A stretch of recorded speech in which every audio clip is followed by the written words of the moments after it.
sebenar di lapangan dan juga untuk merasai apa yang perlu dilalui oleh rakyat biasa saban hari pada waktu-waktu puncak dan untuk memahami keadaan sebenarnya.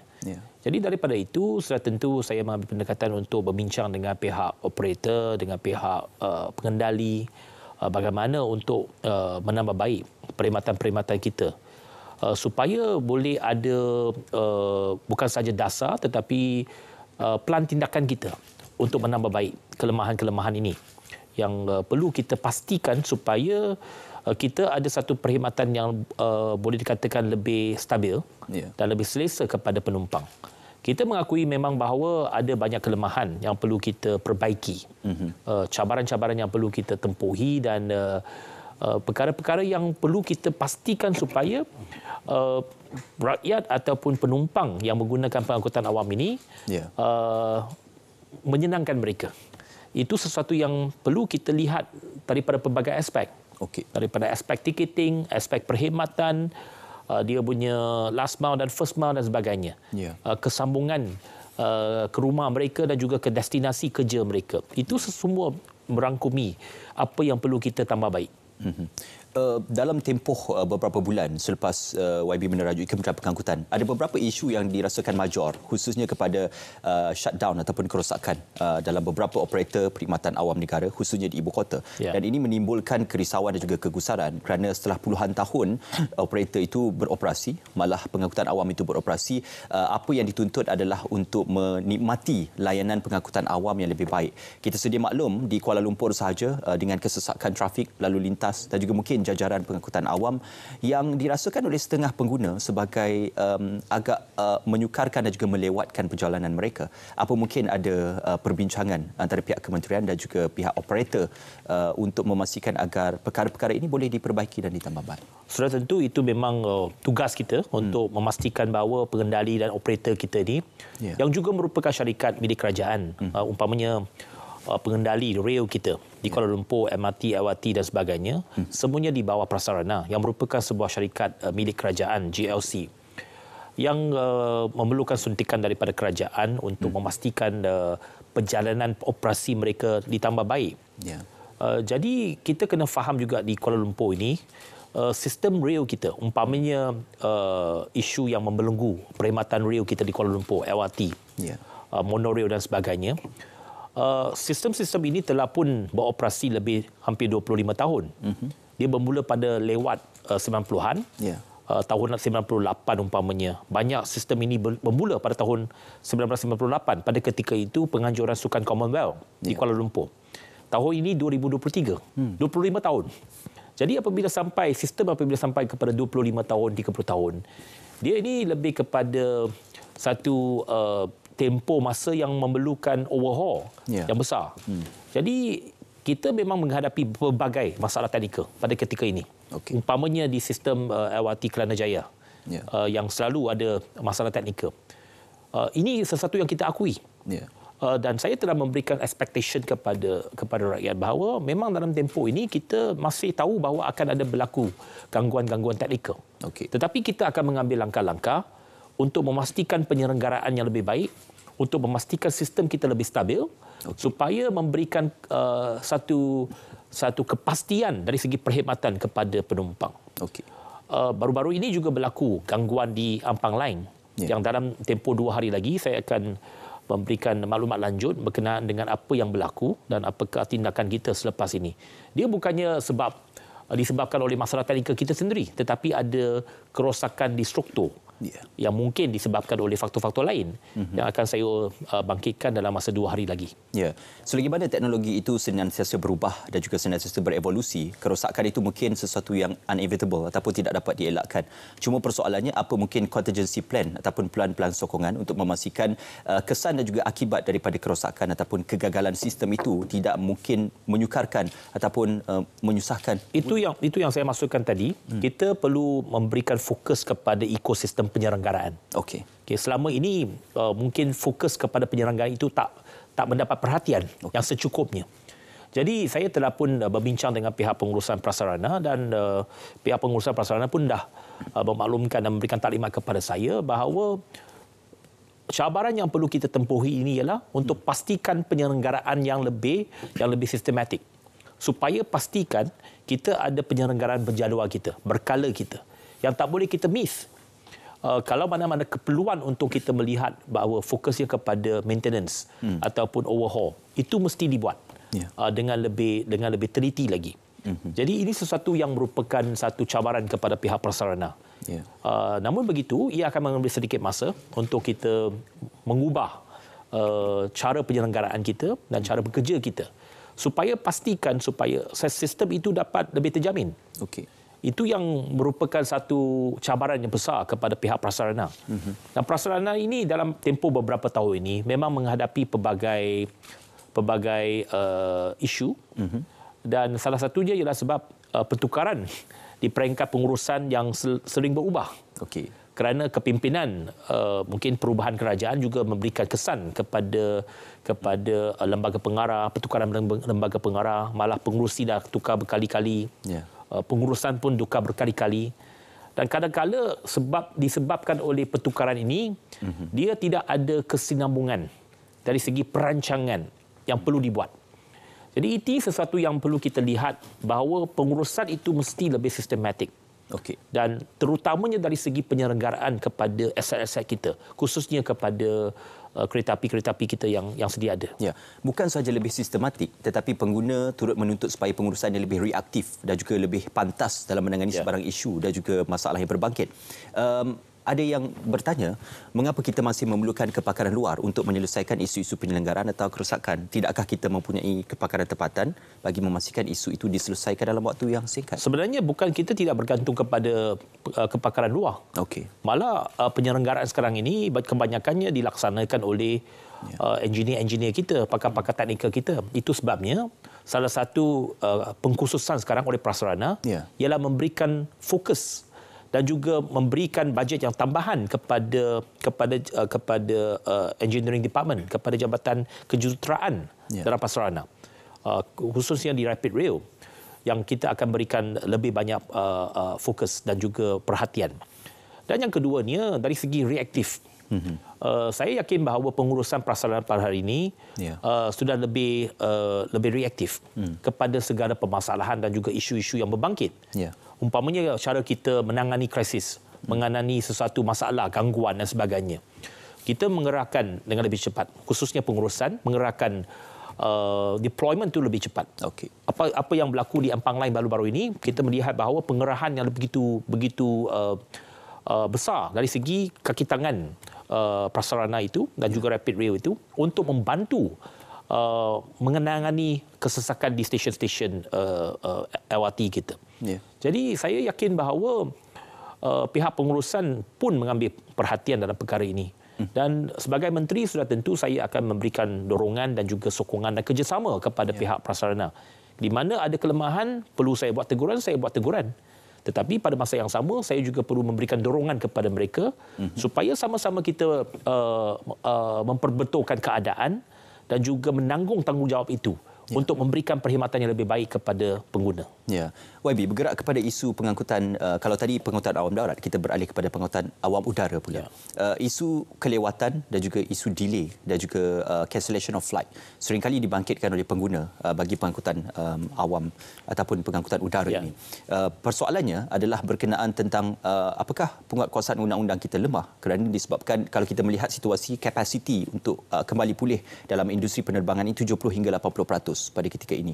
Jadi untuk hak pengguna dan juga kebajikan pengguna itu bagaimana dipertimbangkan antara bisnes yang dijalankan oleh penyedia perkhidmatan udara dan juga hak pengguna sebagai customer mereka? Hak pengguna, terutamanya pengguna dan penumpang udara ini memang ada haknya di bawah MAVCOM. Kita ada kod untuk pelanggan, untuk penumpang dan sebagainya. Di mana syarikat-syarikat penerbangan apabila ada kelewatan ataupun return dan sebagainya, dia perlu mengikuti apa yang telah ditetapkan. Umpamanya kalau dia lewat 4 jam, apa yang perlu disediakan kepada penumpang dan sebagainya.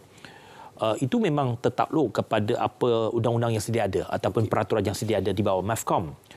Bukan saya nak mempertahankan syarikat-syarikat penerbangan. Tetapi kita juga kena faham bahawa industri penerbangan ini, cara operasinya, dia amat tertakluk kepada pelbagai faktor juga. kadang-kadang bukannya sebab syarikat penerbangan sengaja nak melewatkan penerbangan, tetapi ada faktor cuaca. Faktor cuaca cukup luar biasa sekarang ini. Kadang-kadang kita faktor cuaca ini sesuatu yang di luar jangkaan. Kan? Yang keduanya dari segi faktor operasi. Kita kena juga memahami bahawa pandemik yang berlaku selama lebih 2 tahun ini telah memberikan kesan yang cukup besar kepada industri penerbangan. Semasa pandemik berlaku, hampir 2 tahun sempadan negara ditutup, kebanyakan pesawat tidak dapat terbang. Mereka grounded. Hampir semua kapal terbang ini terpaksa diberhentikan operasinya. Jadi apabila operasi dihidupkan semula, dia bukannya macam kereta boleh start engine terus berjalan. Pesawat-pesawat ini perlu melalui penyelenggaraan yang sistematik, yang komprehensif supaya dia boleh terbang semula. Jadi ini sudah tentu memakan masa dan juga memakan pembelanjaan yang besar kepada syarikat-syarikat penerbangan. Ini menyebabkan bahawa kapasiti syarikat penerbangan pada hari ini masih belum pulih sepenuhnya. Walaupun sempadan negara telah buka, walaupun permintaan kepada penerbangan telah pun bertambah, tetapi hakikatnya semua syarikat penerbangan belum sampai kepada kapasiti penuh mereka. Kerana banyak pesawat mereka masih perlu diselenggara sebelum mereka boleh terbang semula.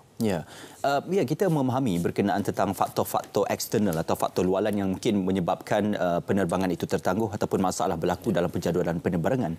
Cuma dari segi customer service ataupun layanan kepada penyedia perkhidmatan itu kepada pengguna, kadang-kala ada pengguna yang mungkin tidak dikatakan sebagai isunya itu major, tetapi ada sebahagian yang tidak berpuas hati. Satu dari segi notifikasi kepada mungkin kelewatan penerbangan ataupun penjadualan semula penerbangan. Yang kedua berkenaan tentang layanan sekiranya ada berlaku default ataupun mungkin salah faham antara pengguna dan juga penyedia perkhidmatan. Jadi apa mungkin Kementerian Pengangkutan juga turut masuk campur dalam hal ini? Ya, kita faham bahawa kadang-kadang memang pelanggan ataupun penumpang-penumpang tidak berpuas hati dengan customer service syarikat-syarikat penerbangan. Itu memang kita fahami dan kita memang saya pun secara terbuka pun pernah menegur syarikat-syarikat penerbangan untuk lebih responsif kepada aduan-aduan daripada pihak penumpang. Dan apabila ada kelewatan dari segi notifikasi dan juga arrangement kepada penumpang itu perlu ditambah baik. Itu memang saya rasa bahawa syarikat-syarikat penerbangan juga ada tanggungjawab untuk menambah baik dari segi mutu perkhidmatan mereka. Jadi itu sesuatu yang kita cuba untuk memberikan pandangan dan teguran. Tetapi dalam konteks Kementerian Pengangkutan, operasi kena faham, operasi itu adalah tanggungjawab operator. Kita tak boleh mengambil alih operasi mereka sebab kita tak ada kapasiti untuk mengambil alih operasi mereka. Kita sebagai pembuat dasar. Jadi sebagai menteri dan sebagai di bawah Kementerian Pengangkutan, kita kadang-kadang kita memberikan teguran dan kita cuba untuk memahami keadaan yang sebenarnya dan cuba menjadi penghubung. Dan seringkali saya apabila berjumpa dengan syarikat-syarikat penerbangan, saya meminta mereka supaya lebih responsif dalam cara komunikasi mereka. Dan disebabkan bahawa memang pelanggan ada hak mereka, penumpang ada hak mereka untuk mendapatkan perkhidmatan yang berkualiti, yang bermutu. Kerana syarikat-syarikat penerbangan juga merupakan satu imej kepada negara.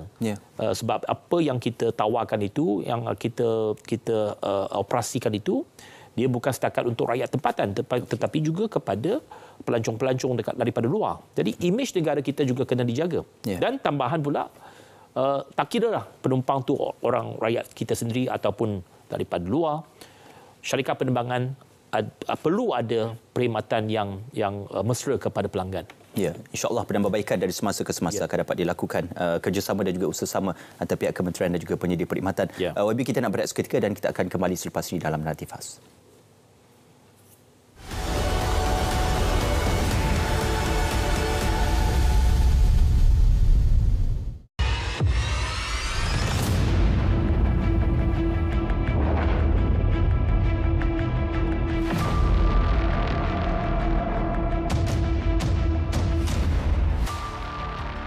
Jumlah kenyataan yang berniat jahat dan palsu yang disebarkan melalui SMS ataupun platform media sosial semakin menjadi-jadi.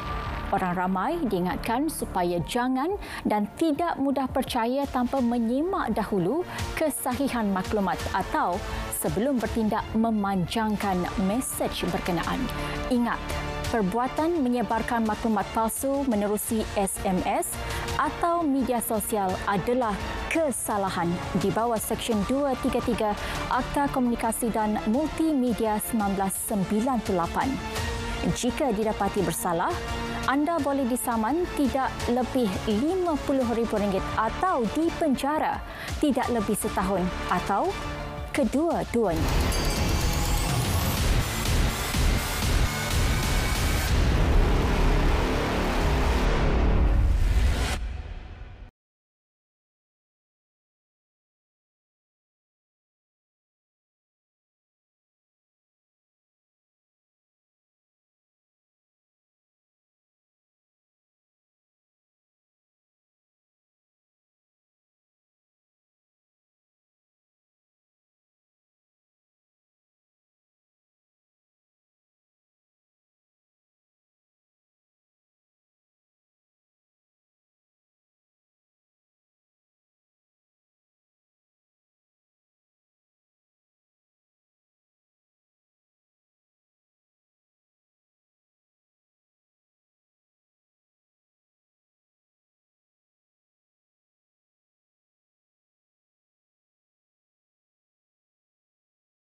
Sekarang dengan kos hari hidup yang makin tinggi kan. Lepas tu kalau tengok pun macam banyak yang orang kata, macam nak cakap kan, lepas daripada PKP tu kan banyak macam orang yang tak ada kerja apa semua kan. Kiranya okeylah sebab kos kalau yang menu ramah ni dia harga dia berpatutan, so mampu untuk golongan-golongan yang macam tu lah. So kalau macam yang golongan yang ni apa boleh juga orang kata jimatkan kos untuk dia orang. Tapi pada saya baguslah. Murah kan, harga tu kenalah untuk dengan golongan B40 macam saya. Kalau ikut menu ni dia lebih kurang dalam harga RM8, RM9. Dengan adanya menu ni harga dia dah jadi RM5.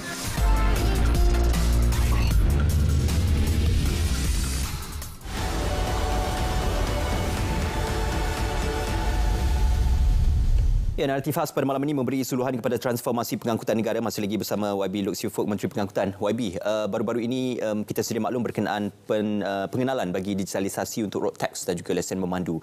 Ia satu usaha yang baik untuk kita mungkin mengurangkan sebarang proses dan juga kelewatan dari segi penyediaan road tax dan sebagainya. Cuma dari segi kebolehpercayaan dan juga sustainability untuk aplikasi itu, kerana sudah ada yang memberikan aduan dan juga menggesa supaya pihak kerajaan ataupun penyedia perkhidmatan JPJ khususnya untuk memperbaiki sistem aplikasi dan juga sistem secara dalam talian tersebut.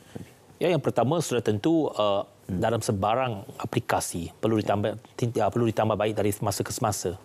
Tetapi memang apabila kita memulakan usaha itu dan inisiatif itu, kita memang dah menjangkakan dalam permulaan apa-apa aplikasi, dia pada hari pertama, hari kedua sudah tentu akan ada ramai yang cuba download aplikasi tersebut dan dia mungkin ada kelambatan dan sebagainya. Tetapi telah pun kita cuba atasi dari segi kelemahan tersebut. Dan perlu ditambah baik. Memang saya bersetuju bahawa apa saja aplikasi pun dia tak boleh statik. Dia kena tambah baik dari masa ke semasa. Tetapi ini seperti yang saya katakan dan tekankan. Ini sebagai satu permulaan. Okey. Dan kita bukannya menggunakan pendekatan mandatory, bukannya paksaan bahawa hari pertama kita buat terus semua digital. Okey. Kita memberikan pilihan kepada orang ramai. Fizikal masih boleh. Fizikal masih ada. Okey. Kalau rasa tak selesa lagi dengan cara pendigitalan, mereka masih boleh menggunakan fizikal, masih boleh dapatkan stiker itu secara fizikal. Okey. Tetapi selama ini salah satu sebab mengapa saya nak memperkenalkan digital road tax ini dalam kadar yang segera, sebab banyak aduan. Banyak aduan berkenaan dengan kualiti stiker road tax itu. Okey. Dapat saja nak lekatkan di atas cermin kereta, tak sampai beberapa minggu dah koyak dan sebagainya. Jadi ramai yang mengadu juga mengapa sekarang dalam era digitalisasi sekarang ini masih perlukan satu stiker secara fizikal. Okey. Jadi itu antara sebab mengapa kita menawarkan satu pendigitalan dari segi cukai jalan tersebut. Stiker cukai jalan tersebut. Dan ini juga merupakan satu usaha untuk kita memberikan perkhidmatan secara talian yang nak memudahkan rakyat. Dan ini memang merupakan satu trend yang suka tak suka kita perlu jalani ataupun kita perlu teruskan. Sebab perkhidmatan atas talian ini telah menjadi satu norma, satu norma baru dalam kehidupan kita. Apa saja sekarang ini, dalam apa saja transaksi, sama ada kita membuat transaksi bank dan sebagainya, semuanya melalui handphone, smartphone kita. Jadi suka tak suka, dari segi transaksi dengan jabatan-jabatan kerajaan ini, dia mesti ke arah yang lebih mesra kepada pengguna. Iaitu boleh dipermudahkan melalui cara aplikasi ataupun cara pendigitalan. Dalam proses ini memang kita berfasa-fasa kita nak laksanakan. Bermula dengan display ataupun paparan cukai jalan itu melalui aplikasi kita. Fasa yang kedua yang kita nak laksanakan termasuk perbaharui cukai jalan ataupun lesen memandu. Pembayaran itu boleh dilaksanakan melalui smartphone juga, boleh melalui aplikasi juga.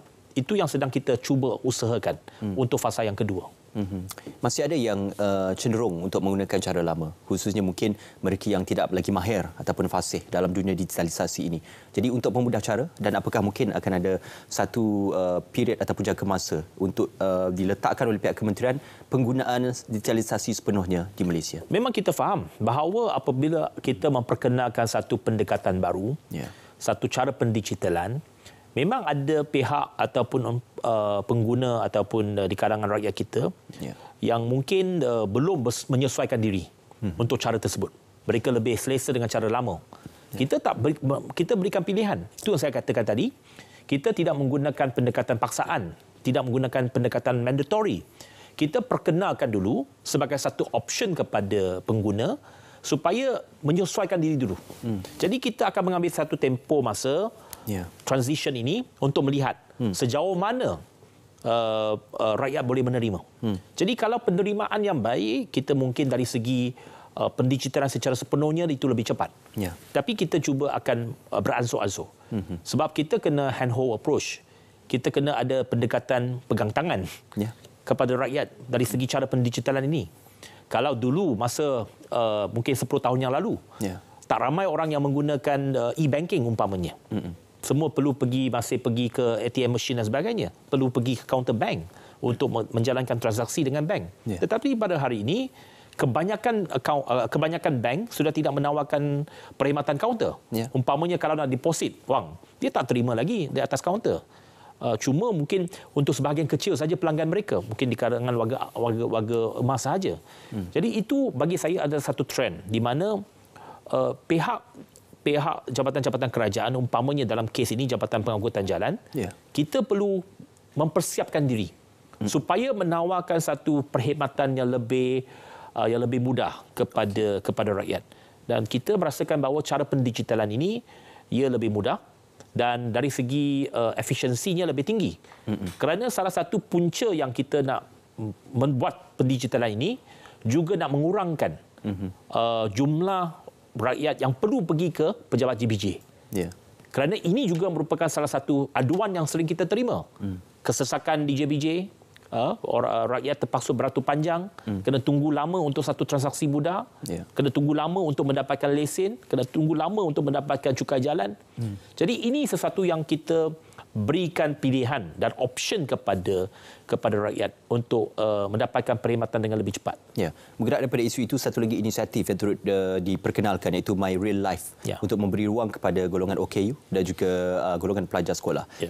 Apa hasrat di sebalik My Real Life ini untuk tujuan kemudahan bagi pengangkutan awam darat dan juga untuk golongan sasaran ini? Apakah mungkin akan diperluaskan nanti golongan sasaran? Yang pertamanya kita kena memahami bahawa golongan OKU menghadapi pelbagai cabaran dalam kehidupan harian mereka. Dan ini juga seudari dengan pendekatan ataupun hasrat dan juga prinsip Malaysia Madani. Iaitu kita ada ihsan kepada golongan OKU. Jadi antara sebab kita memperkenalkan perkhidmatan My Real Life ini ialah memberikan perkhidmatan percuma dari segi perkhidmatan KTM. Mungkin ada yang bergantung kepada KTM komuter. Umpamanya di Lembah Kelang ataupun di sebelah utara, di antara Padang Besar ke Butterworth dan juga di Pantai Timur. Kita memberikan perkhidmatan ini ataupun perkhidmatan percuma ini kepada golongan ini dan juga pelajar-pelajar sekolah. Yang bagi kita kos operasi itu sudah ada. Jadi kita apa yang kita nak galakkan ialah lebih ramai orang menggunakan perkhidmatan ini. Perkhidmatan train ini. Dan kita mulakan dengan dua golongan, iaitu golongan OKU dan juga golongan pelajar. Jadi ini juga secara langsung dapat mengurangkan kos sara hidup mereka. Umpamanya untuk pelajar. Saya tahu bahawa umpamanya di Pantai Timur, di satu tempat di Kelantan, ada pelajar-pelajar sekolah yang bergantung kepada perkhidmatan kereta api untuk pergi ke sekolah di Dabong. Jadi kita menyediakan, dan sekarang ini mereka, sebelum ini mereka diperlukan untuk membayar tambang RM1 untuk sehala. Satu hari kalau 2 hala, pergi dan balik, dah RM2. Jadi ini secara langsung juga mengurangkan kos pengangkutan kepada ibu bapa mereka. Jadi bagi kita ini merupakan satu pendekatan untuk membantu rakyat. Menggalakkan penggunaan yang lebih kerap dan juga lebih ramai itu satu hal. Tetapi apakah mutu perkhidmatan KTM akan ditambah baik dari semasa ke semasa?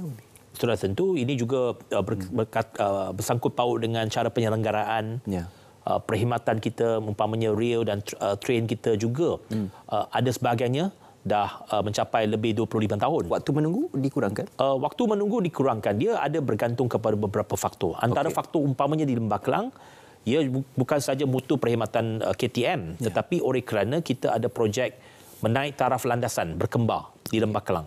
Di mana sekarang ini ada tempat-tempat di Kuala Lumpur ini, di Lembah Kelang ini, di sepanjang laluan itu, kita terpaksa menaik taraf. Menaik taraf umpamanya kalau landasan berkembar itu, kalau naik taraf, satu bahagian rail itu terpaksa ditutup. Jadi walaupun landasan berkembar, kita sebenarnya operasi satu landasan saja. Jadi apabila landasan satu hala saja, maka ada gangguan ataupun kesan kepada frekuensi kita, kekerapan train itu. Tetapi ini memang kita cuba untuk menambah baik supaya kekerapan train KTM komuter itu dapat ditambah baik. Baik, YB, kita nak berehat seketika dan kita akan kembali selepas ini untuk meneruskan agenda dan juga perbincangan kita khususnya berkenaan tentang isu-isu yang mendasari Kementerian Pengangkutan. Semuanya seketika nanti dalam Naratif Khas.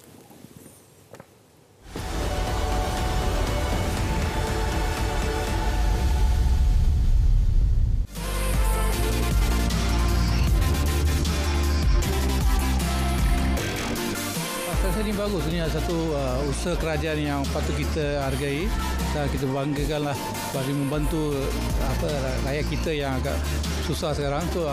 Ini agak efek ekonomikal untuk customer kita lah.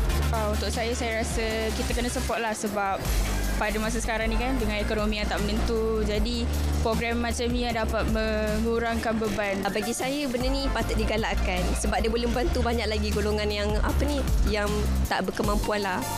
ataupun orang-orang yang macam maksudnya lagi memerlukan macam ni. Sebab dia satu set balus sangat, ada air, ada nasi, ada lauk dengan sayur sekali.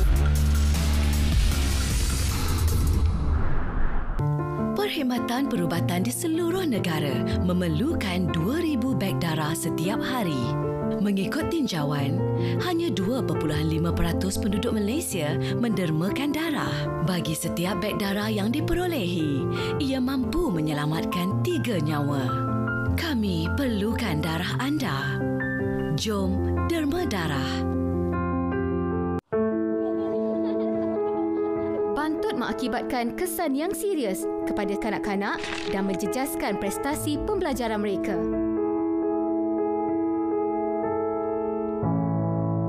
Bijak labur hidup makmur. Semua mahu kaya, tapi jangan salah langkahnya. Jika terpedaya, hidup sengsara.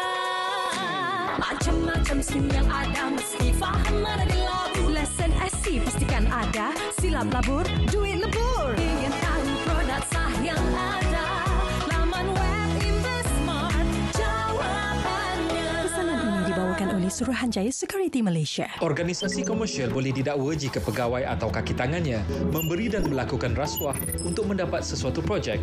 Malah pengurusan syarikat turut boleh didakwa di mahkamah atas kesalahan yang sama. Pesalah akan didakwa di bawah Seksyen 17A Akta SPRM 2009, kesalahan rasuah oleh organisasi komersial.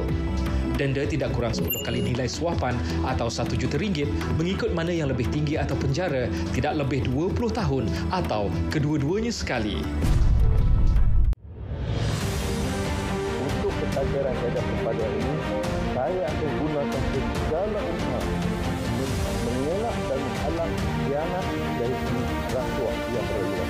Saya telah melaksanakan janji RM2 juta telah pun diberi kepada kepada pengelola sekolah. Kenapa terjadi kepada rakyat? Ada fakta. Bukan fakta lawan dengan rasuah.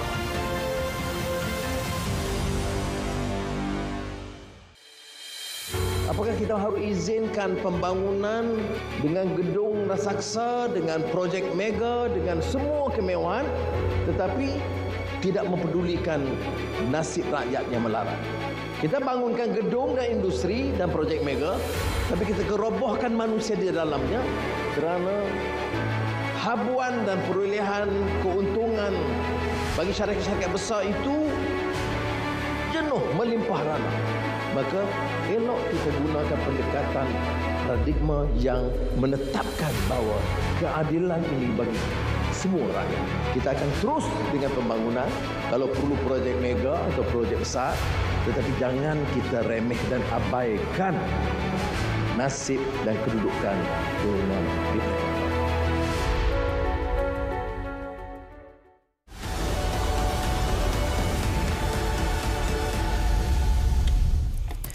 Ya, kita besar kembali naratif khas pada malam ini. Masih lagi bersama YB Lutfi Ufuk, Menteri Pengangkutan. YB, ini mungkin isu yang tidak secara langsung terlibat dan juga diuruskan oleh Kementerian Pengangkutan berkenaan tentang isu tol, khususnya RFID dan juga touch and go.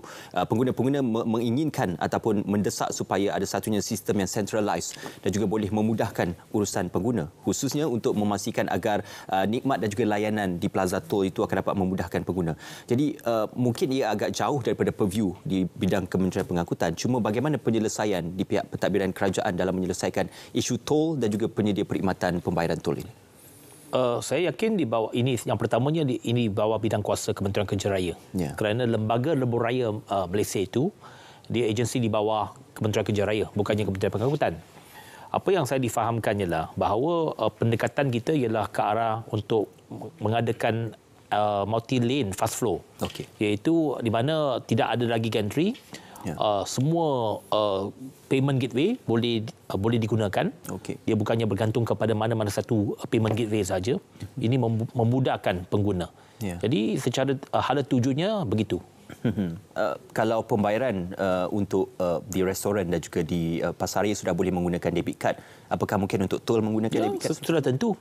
Malah saya telah pun meminta supaya pihak Rapid juga, iaitu untuk perkhidmatan rail kita dan juga KTM, juga cuba memberikan pelbagai pilihan.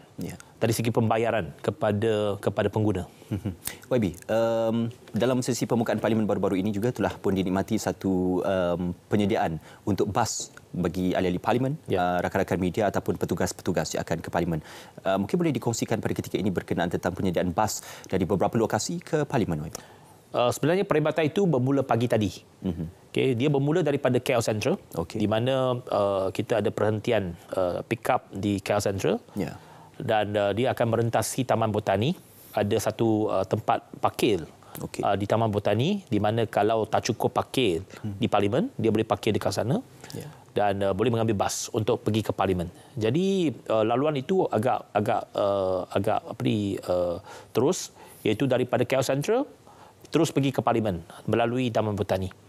Ini untuk yang pertamanya ialah untuk memberikan kemudahan kepada warga Parlimen. Apabila saya sebut warga Parlimen, bukan saja ahli Parlimen, termasuk rakan-rakan media yang bertugas di Parlimen, dan juga ramai juga pegawai kerajaan yang berulang-alik yang perlu bertugas di Parlimen.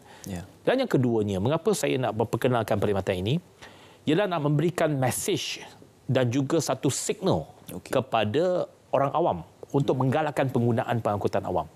Sebab kita nak mengubah cara kehidupan rakyat ini, dia perlu ada contoh-contoh dan teladan-teladan yang perlu juga diberikan oleh pihak pimpinan.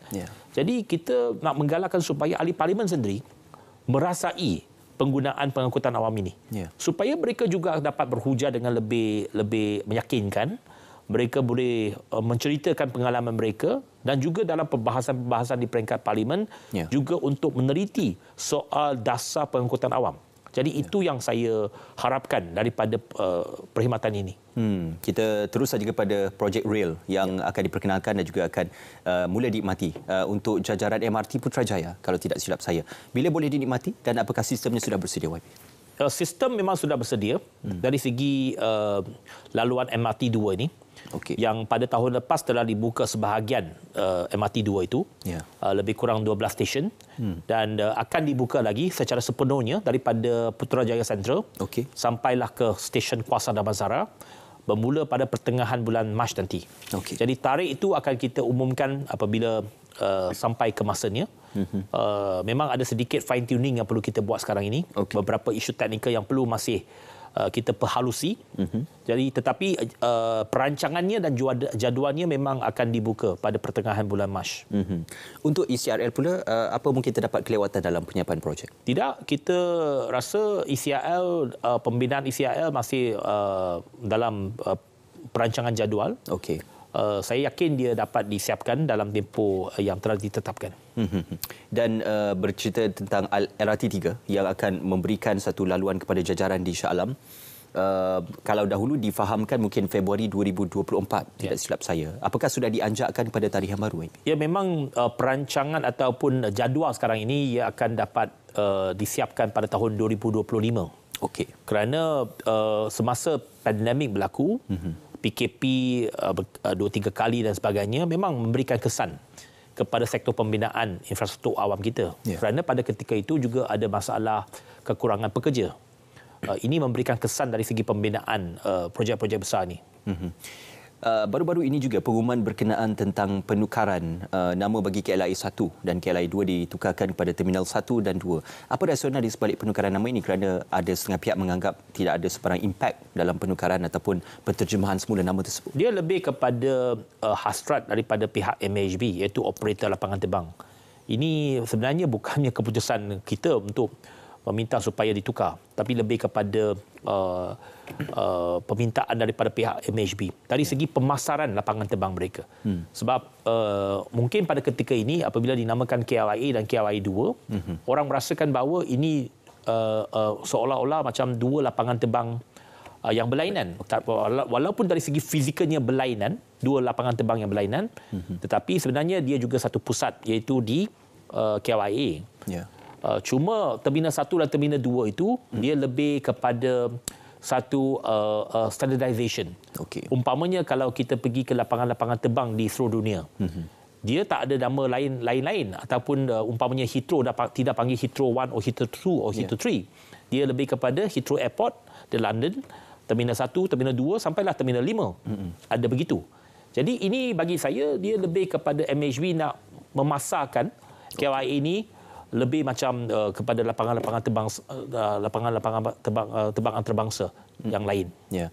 YB, alang-alang kita sudah bercerita berkenaan tentang isu lapangan terbang ini. Kita mempunyai beberapa lapangan terbang bertaraf antarabangsa, baik di Sabah Sarawak maupun di Semenanjung, termasuk juga dengan KLIA. Jadi apakah dengan pembukaan sempadan beberapa negara, khususnya China dan juga beberapa negara lain yang mungkin sebelum ini menutup sempadan mereka, dan juga dengan kehadiran lapangan terbang antarabangsa ini akan memudahkan urusan dan juga tujuan pelancong-pelancong asing untuk datang?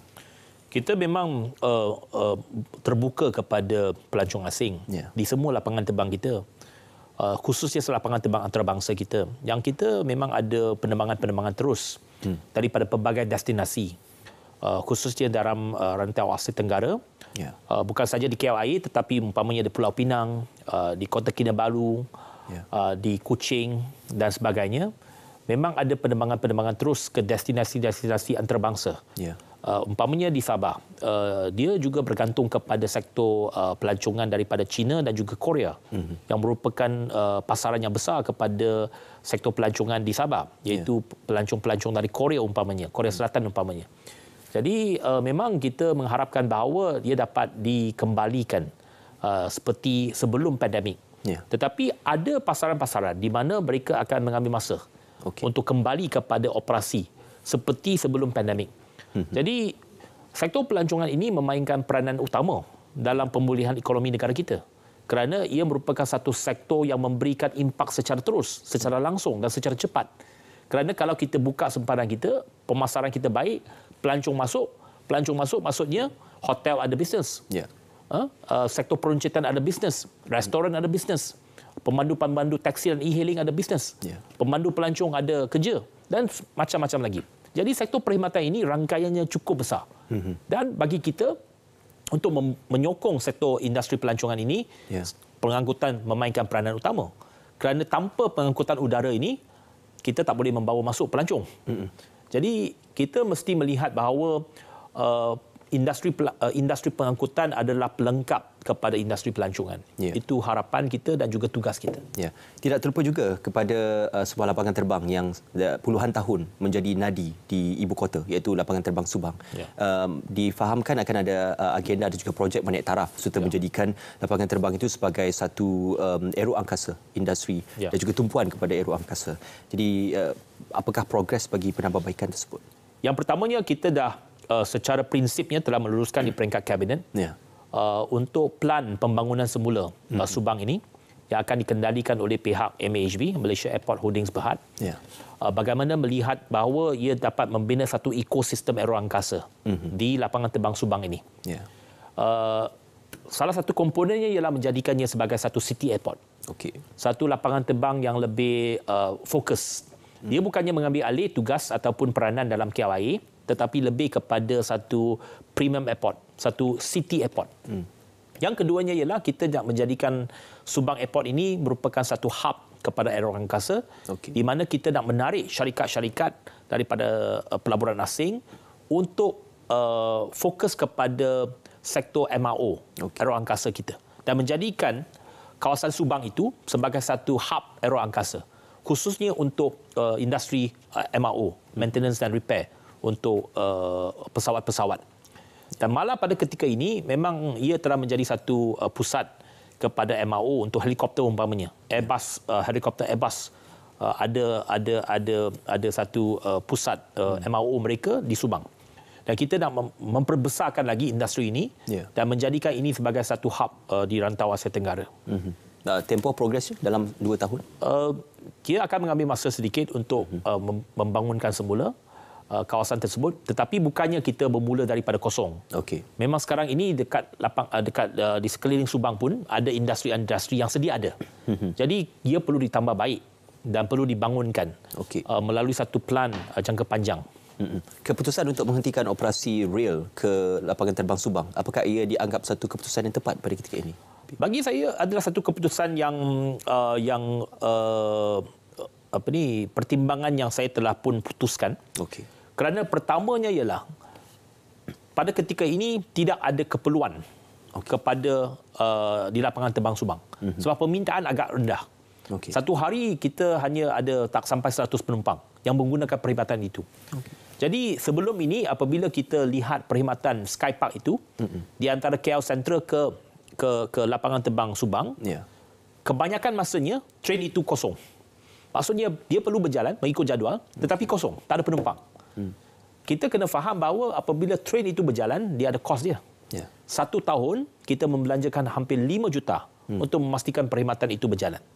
Jadi apabila saya lepas saya mengambil alih sebagai Menteri Pengangkutan, saya diberikan taklimat berkenaan dengan status operasi Skypark itu, train Skypark itu, saya membuat keputusan bahawa pada ketika ini kita berhentikan sementara. Bukannya kita batalkan terus. Landasan itu masih ada. Tetapi pada ketika ini permintaannya belum ada lagi. Maka kita akan merancang semula bagaimana melihat untuk mengembangkan perkhidmatan itu pada masa hadapan. Mungkin akan disekalikan dengan pembangunan semula lapangan terbang Subang. Tetapi ada satu perkara yang saya nak tegaskan. Mengapa saya buat begitu?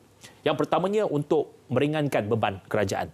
Supaya peruntukan yang kita gunakan untuk perkhidmatan ini disalurkan kepada perkhidmatan percuma untuk OKU dan pelajar. Seperti yang saya katakan tadi. Yang keduanya ialah apabila perkhidmatan ini digantung sementara, train tersebut dapat digunakan untuk sektor komuter di utara. Iaitu permintaan yang lebih tinggi di antara Padang Besar hingga Butterworth. Khususnya di antara negeri Kedah, Alor Setar ke Butterworth. Yang merupakan satu permintaan komuter utara yang lebih tinggi permintaannya. Dan dengan adanya tambahan train, kita boleh menambah kekerapan pada waktu puncak. Itu kita akan ceritakan untuk duduk di utara tetapi bekerja di mungkin Pulau Pinang dan juga di kawasan sekitarnya. YB, kita nak berehat seketika dan kita akan kembali selepas ini dalam Naratif Khas.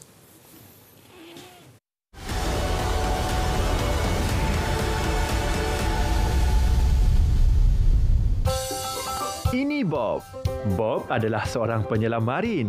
Setiap hari, Bob mendapati semakin banyak plastik dihanyutkan ke dalam laut. Kesannya boleh mengakibatkan jumlah plastik melebihi daripada hidupan laut menjelang 2050 jika tindakan tidak diambil. Dianggarkan 50% plastik yang dihasilkan adalah plastik sekali guna dan 13 juta tan plastik dihanyutkan ke laut. Kerana sayangkan alam sekitar, Bob mengambil inisiatif membersihkan sisa plastik.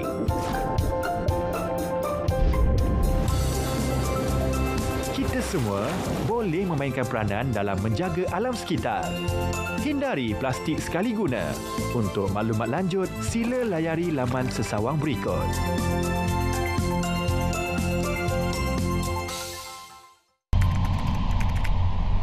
Hentikan penyebaran kandungan berbau hasutan. Dekati kedamaian, pupuk persefahaman dan jauhi perbalahan. Bersama-sama kita memupuk semangat perpaduan.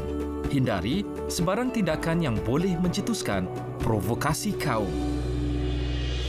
Raikan hari perayaan di Malaysia bersama-sama dengan mengunjungi antara satu sama lain. Selain mengeratkan silaturahim, masyarakat juga dapat memahami dan menghormati perayaan di Malaysia. Sertai aktiviti kemasyarakatan dan sukan bersama-sama. Dan sebaran mesej positif mengenai kepentingan perpaduan oleh media massa. Sekiranya terdapat maklumat kandungan sensitif, berbaur agama, bangsa dan institusi diraja atau 3R, laporkan kepada Suruhanjaya Komunikasi dan Multimedia Malaysia SKMM.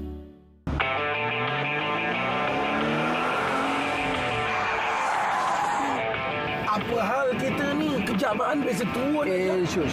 Buatnya nanti dia record video kau marah-marah. Lepas tu dia viral kan. Kebetulan dia orang kata kau ni macam something jalanan. Macam mana? Tak boleh, Baan.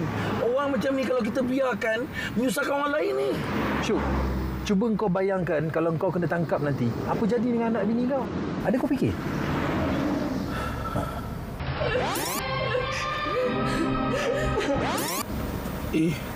Takutlah saya, Baan. Kesian tak ada siapa nak tolong anak bini saya kat rumah. Syuk, biarkan. Tugas ni biarkan pihak berkuasa yang jalankan kerja dia orang. Tugas kita patuhi undang-undang jalan raya. Kita jangan ikut perangai macam dia. Kalau abang cakap macam tu, baiklah. Sikap anda mengubah segalanya. Kawal emosi dan patuhi undang-undang jalan raya.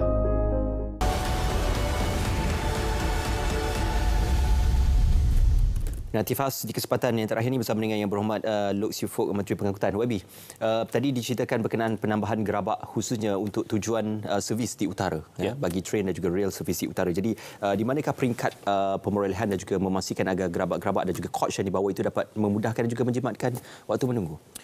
Ya, memang apabila kita menggantung sementara perkhidmatan di antara KL Sentral ke Sky Park ini, kita ada train set yang sedia ada, yang boleh digunakan untuk komuter utara. Kita juga nak membuktikan bahawa yang pertamanya kita tidak menganaktirikan Kedah dan Perlis, walaupun tidak sehaluan dengan kerajaan pusat, tetapi kita melihat pengangkutan ini sebagai tidak melihat kepada faktor politik. Kita nak memberikan perkhidmatan yang baik kepada rakyat. Khususnya kita faham bahawa juga ramai rakyat negeri Kedah yang bekerja di Kuala Pinang, yang mereka perlu berulang-alik melalui perkhidmatan komuter. Jadi kita tambah baik dengan mengadakan lebih banyak train set dekat sana, maka kita boleh mengadakan kekerapan yang lebih kerap. Umpamanya sebelum ini mereka perlu tunggu 1 jam sekali untuk perkhidmatan train itu. Jadi dengan penambahbaikan ini, bermula mungkin dalam telah bermula pun sekarang ini setiap jam pada waktu puncak mereka tunggu, mereka boleh ada train sebanyak 3 kali dalam 1 jam, iaitu setiap 20 minit ada perkhidmatan train daripada Padang Besar menuju ke Butterworth. Pada sebelah petang pula boleh ditambah baik setengah jam sekali. Jadi ini menambah baik. Yang pertamanya boleh mengurangkan kesesakan dalam train. Yang keduanya tak perlu tunggu lama dekat stesen. Jadi ini sesuatu penambahbaikan yang kita harap dapat memberikan keselesaan kepada penumpang. Itu pun melihat dan juga berkapasiti kepada keperluan di kawasan tersebut. Pada minggu ini dan juga hujung minggu ini kita akan menyaksikan pembentangan bajet 2023 oleh Yang Berhormat Menteri Keuangan. Di pihak Kementerian Pengangkutan, apa mungkin harapan dan juga terjemahan ataupun manifestasi kepada peruntukan perbelanjaan yang akan diperlukan dan juga yang mungkin akan diselenggara oleh pihak MOF? Ya, sudah tentu kita mengharapkan lebih banyak peruntukan untuk tujuan pengangkutan awam. Kerana penyediaan perkhidmatan pengangkutan awam ini sudah tentu memerlukan suntikan dana daripada kerajaan, dan kita akan cuba menguruskan dengan sebaik mungkin. Apa sahaja peruntukan yang diperolehi oleh Kementerian Pengangkutan, pertamanya kita nak mengoptimalkan supaya setiap sen yang kita belanjakan itu memberikan manfaat kepada rakyat. Ini sesuatu yang merupakan pendekatan saya dan juga harapan saya sebagai Menteri Pengangkutan, supaya peruntukan-peruntukan yang diuruskan oleh Kementerian Pengangkutan ini betul-betul sampai kepada keselesaan kepada rakyat, khususnya yang bergantung kepada pengangkutan awam. Dan bukan saja pengangkutan awam di Semenanjung, tetapi di Sarawak dan Sabah juga sama, di mana kita juga ada perkhidmatan udara yang perlu kita berikan untuk kawasan-kawasan luar bandar.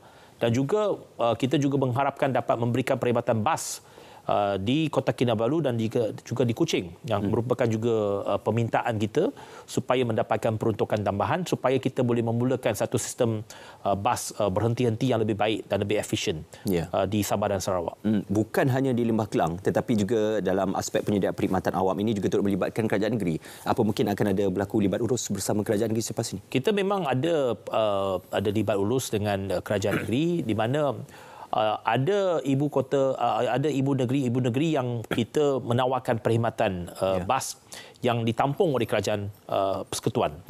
Jadi ini sesuatu yang sudah tentu kita harap dapat berikan, tetapi sudah tentu kita mengharapkan juga ada kerjasama daripada pihak kerajaan negeri. Kerana apabila kita menawarkan sesuatu perkhidmatan itu, tanggungjawab adalah bersama di antara kerajaan persekutuan dengan kerajaan negeri. Jadi kita mengharapkan satu kerjasama yang lebih erat di antara kerajaan persekutuan dengan kerajaan negeri untuk memberikan perkhidmatan kepada pengguna. Seperti yang saya katakan, dalam aspek pengangkutan ini kita tidak melihat kepada perbezaan politik. Kita mesti menawarkan perkhidmatan yang baik kepada rakyat. Kerana ini bersangkut dengan mutu kehidupan rakyat.